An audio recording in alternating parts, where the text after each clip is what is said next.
Mesdames, Messieurs, voilà votre 6e budget. Nous voyons donc dans son profil l'empreinte des 6 années de gestion et de choix politiques qui marquent votre mandat. Et on peut, cette année, l'analyser avec attention, puisque c'est à la fois cet acte qui marque le plus, c'est l'acte le plus important du Conseil municipal.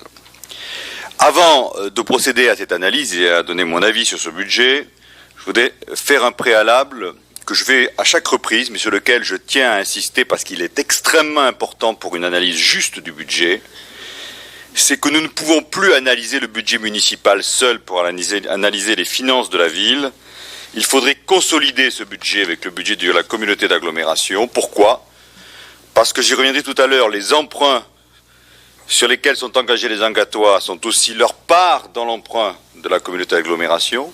Les projets qui se réalisent par rapport aux impôts sont leur part dans ces projets, notamment pour les compétences, comme on l'a vu, qui sont transférées. C'est le cas notamment pour les dépenses de personnel. Et donc il faudrait un tableau de bord global qui nous permette de vérifier un certain nombre de choses.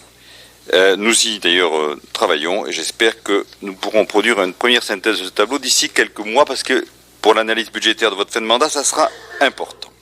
À partir de ce préalable, qu'est-ce qu'on peut dire de ce budget et de la gestion depuis 6 ans dont il porte l'empreinte ? 3 choses. Il est le parfait révélateur d'une gestion sans projet, premièrement. Il est le parfait, ou d'un projet manqué et d'une absence de projet par ailleurs. Deuxièmement, il est le reflet d'une gestion non rigoureuse et qui porte des gaspillages financiers. Et troisièmement, il est le révélateur de votre clientélisme comme mode de gestion politique. D'abord donc un budget qui est sans projet. Votre politique, c'est celle du vide. Elle est creuse. Et ce budget vient de le démontrer. Et je voudrais pour cela prendre seulement quelques exemples, parce qu'on ne peut pas analyser l'ensemble des données budgétaires. Premier exemple. Pas de régularité, de consolidation, de constance dans les dépenses d'animation et de promotion touristique. Vous avez joué au yo-yo tout le mandat, et quant à la politique d'animation, c'est un désastre.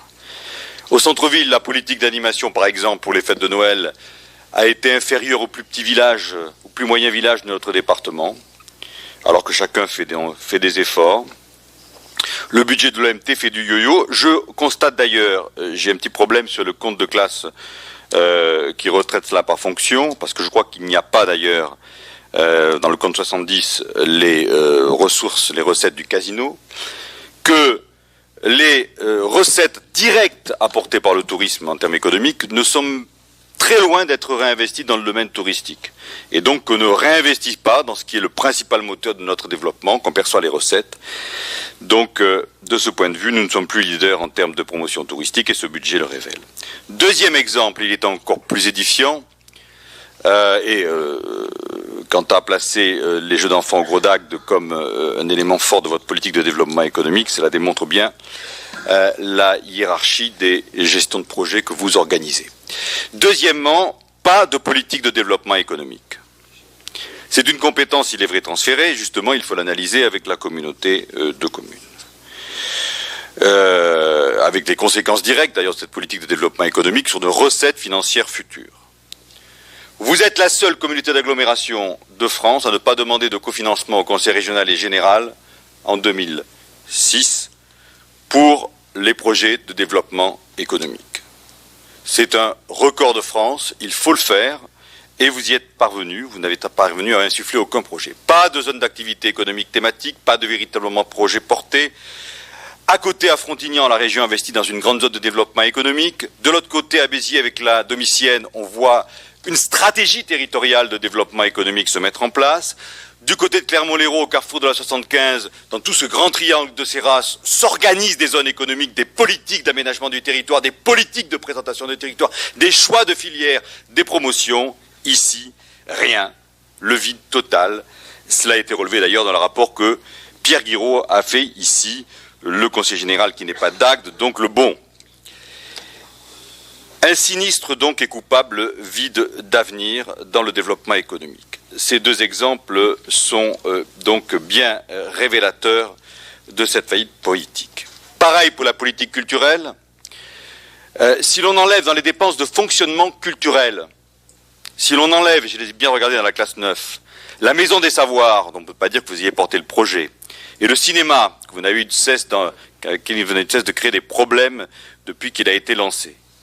Hors la MDS, hors le cinéma, que reste-t-il pour le développement de cette politique culturelle? 449 000 euros en fonctionnement, 300 000 euros net des recettes. Je mets de côté le musée aussi, j'y reviendrai. Soit un tiers pour la politique culturelle, un tiers en dépenses de fonctionnement hors musée, hors MDS, hors cinéma. 449 000 euros, c'est même pas un tiers de votre politique de communication. Quatrième exemple de cette absence de force sur les sujets principaux et qui sont les sujets de préoccupation essentiels du citoyen, l'économique, le social, le logement social. On vous a présenté un carton rouge lors du bilan du contrat de développement avec le Conseil général. Pas de politique de réserve foncière. Vous vendez tout, mais vous ne construisez pas au niveau intercommunal une véritable politique de stratégie foncière. Il y a juste simplement une attitude ouverte à un grand investisseur promoteur immobilier qui fait les principales opérations ici, mais une politique de stratégie de foncière de diversification vers ceux qui font du logement social ou du logement aidé, on n'en voit pas. En fait, quand on fait le bilan de tout cela, économique, culture, animation, logement, la ville s'asphyxie, elle s'étiole. Le seul développement que vous proposez, c'est celui des permis de construire. Et avec ça, vous risquez simplement de tuer ce qui est encore notre principale force d'attraction, malgré votre politique, la qualité du territoire d'Agde. Vous ne vous appuyez que sur les projets que j'avais lancés avant, que vous ne preniez les commandes et qui se sont déroulés en début de mandat. L'hôpital, la Maison des Savoirs, le Mélal des Sports, le cinéma et l'ensemble de ce qui a été initié. Et on arrive maintenant à la fin du stock et on voit bien que vous n'avez pas la capacité à forger de nouveaux projets. Alors les investissements privés avaient pris le relais, heureusement, en votre absence de politique de projet. Mais même là, vous avez réussi à créer une crise de confiance. Le projet d'aquarium ne s'est pas fait. La Thalasso est en difficulté, semble-t-il, et le projet de substitution annoncé n'aura pas lieu. Vous n'inspirez pas confiance, même aujourd'hui, pour stimuler l'investissement privé. Une politique publique d'une ville de projet, c'est aussi une politique publique qui sait, par les signes de développement qu'elle impulse, attirer des entreprises, attirer des investisseurs extérieurs et créer la confiance. Ces budgets cumulés ne le font pas. Deuxième critique de votre politique et de votre budget que je veux porter, votre politique est aussi celle de gaspillage financier. Et là aussi, je veux donner que quelques exemples. Un exemple marquant, celui du musée. Quand on regarde le bilan de votre politique du musée, nous avons 836 000 euros de dépenses de fonctionnement, pour 89 000 euros de recettes. Et je crois que nous n'étions jamais tombés, mesdames, messieurs les conseillers municipaux, aussi bas dans la désertification du musée, au fait qu'autour de 13 000 entrées. C'est les chiffres, en tout cas, qui circulent. Si c'est le cas, ça fait autour de 57 euros par entrée. Et en tout cas, ça fait un déficit de fonctionnement pour un musée qui pourtant a des nouvelles pièces et qui devrait être attractif, de 753 000 euros. Je voudrais rappeler que c'est exactement le signe et la révélation de votre gestion. Finalement, notre investissement dans l'exposition qui tirait les visiteurs au musée et qui rentabilise cet investissement était bien plus rentable économiquement et financièrement que votre investissement net de 753 695 € pour un équipement qui ne tourne plus et dans lequel il y a une gestion de personnel pléthorique. Et visiblement, là, le conseil de gestion a besoin de grosses lunettes, monsieur l'adjoint aux finances. Il en est de même de cette gestion de gaspillage. Je ne parle pas des animations, où on fait un festival de cinéma inutile et on ne fait même pas de fête de Noël pour aider le dynamisme commercial. Sur la police municipale, vous avez cité les dépenses de sécurité tout à l'heure, vous avez mis en effet les pompiers. Le fonctionnement de la police municipale, c'est 2,6 millions, 2,8 millions à peu près avec le CSU, que nous avions été parmi les premières villes en France à mettre en place. Et je me félicite qu'il nous aide beaucoup pour la politique de sécurité, puisque vous avez dit qu'il faut faire les acquis et les soldes. Et au passage, je le fais aussi. 49 agents, qui sont d'ailleurs principalement de bonne qualité, je dois le dire, et tant mieux pour notre cité, mais une organisation de présence qui fait que là où on en a besoin, dans le centre-ville, ces 49 agents qui coûtent 2 800 000 euros, on ne les voit pas, on n'en a pas pour notre argent. Cette gestion financière n'est pas à la hauteur. Enfin, dans ce gaspillage financier, il faut citer, et puisqu'il est au budget, votre projet de centre aquatique, qui est, alors là, emblématique de cette qualité, entre gros guillemets, de gestion. Hormis le caractère non concerté de ce projet, hormis le caractère non régulier pour l'instant de la décision éventuelle, hormis la gravité du désordre urbanistique posé pour les choix futurs de la ville, vous faites un choix financier absurde et vous faites peser sur les Agatois une charge financière absurde. Ce centre aquatique est une piscine de 25 mètres, non pas un centre aquatique comme on en voit ailleurs avec divers équipements. Il le serait d'ailleurs, il poserait un problème de concurrence avec Aqualand et c'est peut-être pour ça qu'il ne l'est pas. Et donc la différence de coût entre une piscine de 25 mètres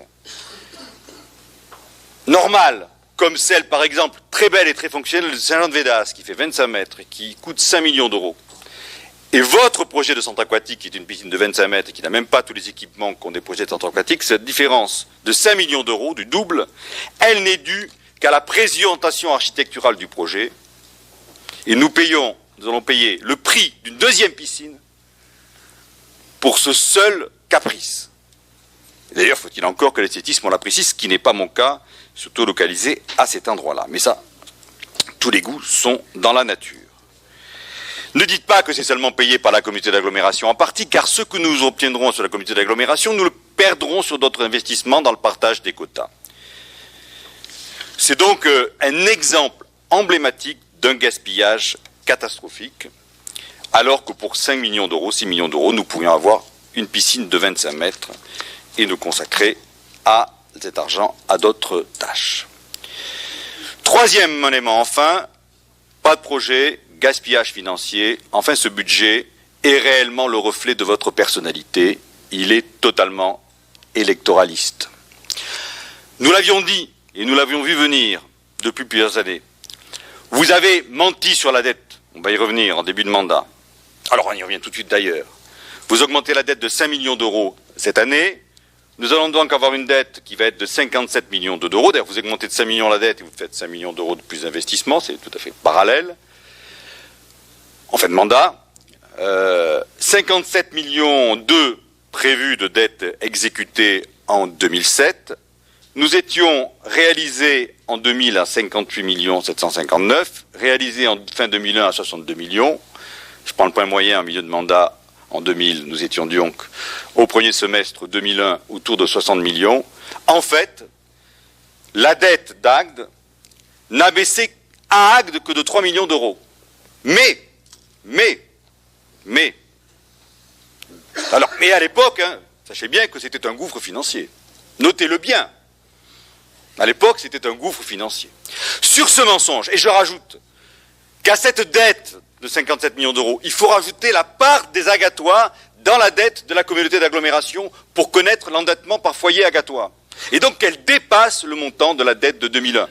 Qui plus est, vous n'avez pas réalisé les investissements sur la communauté d'agglomération, mais la dette a été votée. Donc s'il se réalise, la dette de la communauté d'agglomération va considérablement augmenter à la fin de l'année, et ce qui veut dire que la dette par Agatois sera très supérieure à ce qu'elle était en 2001. Pour les ratios, elle n'est pas préoccupante, elle est à peine supérieure à la moyenne nationale, mais c'était déjà le cas en 2000. Sur ce mensonge, vous avez augmenté les impôts de manière excessive d'environ 30%, ponctionnant un prélèvement inutile sur les Agatois. Aujourd'hui, vous ne leur rendez que de la petite monnaie insignifiante en fin de mandat électoral pour des raisons électoralistes. C'est vraiment votre système de gestion, et vous offrez un petit bouquet final d'investissement, d'ailleurs assez mégoulé, pour bien vous dire on a les élections, et donc en plus vous allez avoir ce que vous allez voir. Avec un taux de subvention insignifiant, 980 000 sur 16 millions, 6%, qui devrait faire pâlir de honte tout maire qui a vocation à bien défendre sa ville. Et tout ça donc pour quelques travaux de dernier moment que vous terminez. Donc certains d'ailleurs sont louables. Réaliser des espaces de découverts de sport au niveau des Champs Blancs, c'était dans le projet de ville et c'est une bonne chose. Mais globalement, même si vous faites quelques petits investissements, heureusement, il y a 100 millions d'euros de budget. Si vous faisiez rien, alors là, il faudrait que vous soyez très très fort. Mais très clairement, beaucoup de gaspillage et nous n'en avons pas pour notre argent. Nous n'en avons pas pour notre argent. Et quand je dis nous, c'est l'ensemble des Égatois. Tout ça, ce n'est pas une politique. Ce n'est pas le budget d'une politique. Rien n'est cohérent. Et comme vous avez tout à l'heure reproché à M. de Nestèbe d'être négatif, je dis qu'il est temps d'esquisser ce que doit être notre budget pour une autre politique. Un autre budget, évidemment je ne vais pas le développer longuement, mais je vais juste en donner les quelques axes, mais puisque vous voulez qu'on discute de propositions, quel est-il? Nous n'avons plus besoin de grands projets publics d'infrastructures forts, de gros projets. Ils ont été réalisés dans les années 90, Agde a fait son rattrapage, halle des sports, 2 collèges, un hôpital, un nouveau lycée, une maison des savoirs, un nouveau cinéma, une halle des sports. L'essentiel des infrastructures, des grosses infrastructures lourdes, a été réalisé. Il ne manquerait qu'une piscine, puisse-t-elle ne faire que 5-6 millions d'euros et pas 10 millions d'euros, et les choix auront été bien terminés. Si nous n'avons plus de grands projets d'infrastructure à mener, par contre, cette politique qui, sans grand projet, doit nous permettre à la fois de baisser progressivement les impôts, de revenir sur les hausses sur lesquelles vous êtes intervenus, mais de s'occuper de plusieurs politiques de développement. La première, c'est faire enfin du développement économique. Ça passe par l'arbitrage sur un territoire pertinent, mais ça veut dire se battre d'abord pour ne pas découvrir, comme on a entendu dire, que vous n'étiez pas au courant que toutes les communautés d'agglomération devaient discuter du TGV. C'est assez, il faut se tenir un peu au courant. Vous disiez tout à l'heure qu'il n'est pas bien pour un maire de ne pas être au courant. Mais je crois que là, si vous êtes le seul président de communauté d'agglomération à ne pas savoir que le TGV arrivait et qu'une étude allait se réaliser, à se battre pour tirer les meilleurs profits des retombées de l'aéroport en termes de charter, en mettant en place tout de suite une mission, à faire un plan de formation des hommes, parce que la précarité est notre principale difficulté, à aider les entreprises à investir, à créer des zones économiques thématiques, à créer des pépinières économiques, et à développer donc une véritable politique dont la culture d'ailleurs est un élément important parce qu'il apporte beaucoup dans cet élément-là. Là, nous n'aurons pas de difficulté, nous partons de zéro, mais justement, il faudra rattraper le retard. Deuxième axe politique, à la place des grands projets, il faut embellir la ville.